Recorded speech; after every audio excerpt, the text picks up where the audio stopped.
Beaucoup sont dans les assemblées aussi, aujourd'hui. Ils ne savent pas que le Christ doit grandir en eux. Pour eux, le nombre d'années qu'ils font sur les bancs de l'église leur suffit. Non, ce n'est pas comme ça.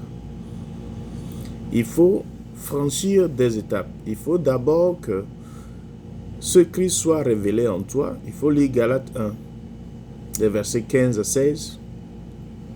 Tu vas lire après Galates 4, verset 19. Et après, il faut aussi lire Galates 2, verset 20. Il faut franchir des étapes jusqu'à devenir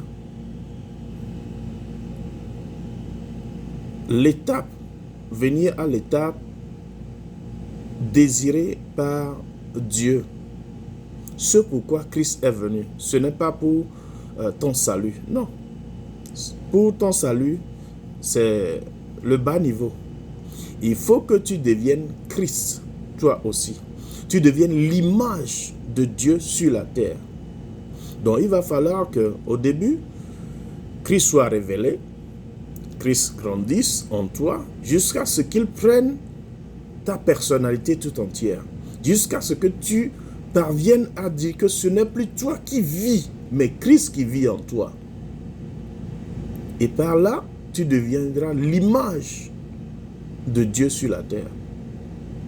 Comme Christ est l'image du Dieu invisible. C'est ce que nous devons chercher à connaître.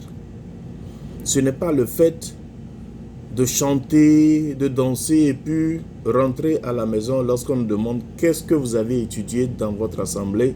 Il y a des gens qui ne peuvent même pas répondre, qui ne peuvent même pas donner une réponse. Nous devons savoir le pourquoi nous avons joint les assemblées. C'est pour connaître. Quand tu lis les Écritures, c'est par les enseignements. Ceux qui ont reçu le baptême, ils viennent aux apôtres pour apprendre.